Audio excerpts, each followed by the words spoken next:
يصلون على النبي يا أيها الذين آمنوا صلوا عليه وسلموا تسليما اللهم صل على سيدنا مولانا محمد وعلى آل سيدنا رسولنا محمد যেতে হবে খালি হাতে যেতে হবে খালি হাতে সঙ্গে কেহ যাবে না 3.5 হাত জায়গা পাবি পাবি না রে বিছানা ঠিক না 3.5 হাত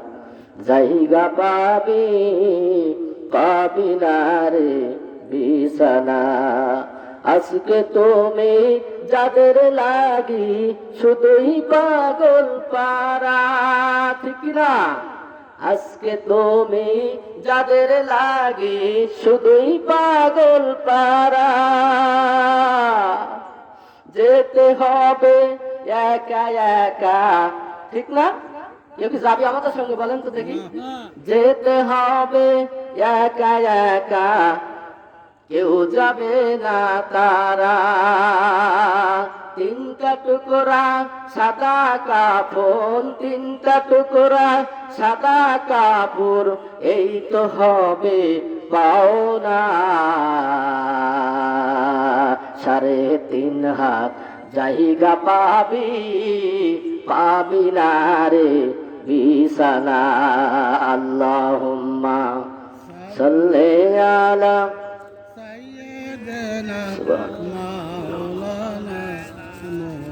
وعلى آل سيدنا رسول آلا محمد الحمد لله আল্লাহ রাব্বুল আলামিনের শুকরিয়া আদায় করে নেই আমরা সবাই ইয়া রাব্বি লাকাল হামদ কামা ইয়ানবাগি লিজালালি ওয়াজহিকা ওয়া আযীমি সুলতানি প্রশংসা করলাম কার আল্লাহ খুশি হলেন কে আল্লাহ বেজার হলেন কে শয়তান নাকি বেজার হয়েছেন একজন তার নাম হচ্ছে মিস্টার ইবলিস আল্লাহ রাব্বুল আলামিন সুখে থাকো আর দুঃখে থাকো আমি আল্লাহ রাব্বুল আলামিনের প্রশংসা করো তাহলে আমি আল্লাহ রাব্বুল আলামিন তোমার উপর সন্তুষ্ট হয়ে যাব আমার প্রশংসা আদায় করা হয়ে যাবে জোরে বলেন সুবহানাল্লাহ আলহামদুলিল্লাহ আলা কুল্লি হাল সর্ব অবস্থায় সর্বক্ষণ আল্লাহর প্রশংসা আদায় করা হচ্ছে বান্দার হক জোরে বলেন একবার আলহামদুলিল্লাহ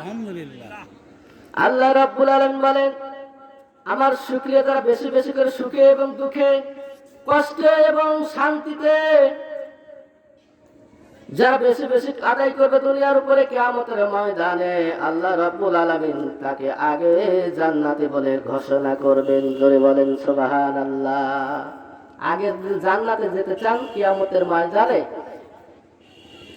সেই দিনে তাহলে দুনিয়াতে থাকা অবস্থায় বেশি বেশি করে সুখে দুঃখে প্রশংসা করা লাগবে একমাত্র মালিকের জোরে বলেন সুবহানাল্লাহ আল্লাহ রাব্বুল আলামিন বলেন যে 6টা জিনিস আমার থেকে চেয়ে নিতে হবে আল্লাহর কাছ থেকে কয়টা জিনিস 6টা জিনিস যদি চাইতে পারেন আল্লাহ পাক দিতে দেরি করে না জোরে বলেন সুবহানাল্লাহ 1 নাম্বার হচ্ছে কি শারীরিক সুস্থতা সবচেয়ে বড় নিয়ামত জোরে বলেন সুবহানাল্লাহ অনেক মানুষ হসপিটালের বেডে যন্ত্রণায় ছটফট করছে যন্ত্রণায় মৃত্যুর শয্যায় তারা ছটফট করছে অশান্তি তাদের মধ্যে শান্তি বিরাজ করছে না এই জন্য সবচাইতে বড় নিয়ামত হচ্ছে পৃথিবীর মধ্যে সুস্থতা ধরে বলেন একবার সুবহানাল্লাহ সুস্থতা আল্লাহর কাছে চাইতে হবে আল্লাহ পাক দান করবে শারীরিক সুস্থতা 2 নাম্বার হালাল রিজিক আমরা হালাল রিজিক খাই না আমরা সব খাই হারামও খাই হালালও খাই ঠিক না কিন্তু ইবাদত কবুল হওয়ার পূর্ব শর্ত হচ্ছে বান্দার হালাল খানা জোরে বলেন সুবহানাল্লাহ অর্থনৈতিক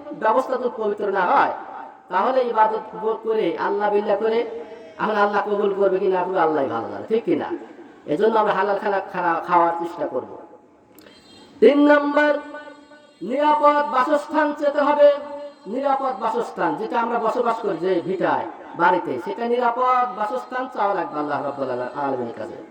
অনিরাপদ জায়গা চাওয়া যাবে না, যেখানে অশান্তি বিরাজ করে সেটা চাওয়া যাবে না, চাওয়া লাগবে নিরাপদ বাসস্থান। 4 নম্বর হচ্ছে নেককার স্ত্রী চাবে, পুরুষরা চাবে নেককার স্ত্রী, আর মহিলারা চাবে নেককার স্বামী। জোরে বলেন ঠিক কিনা?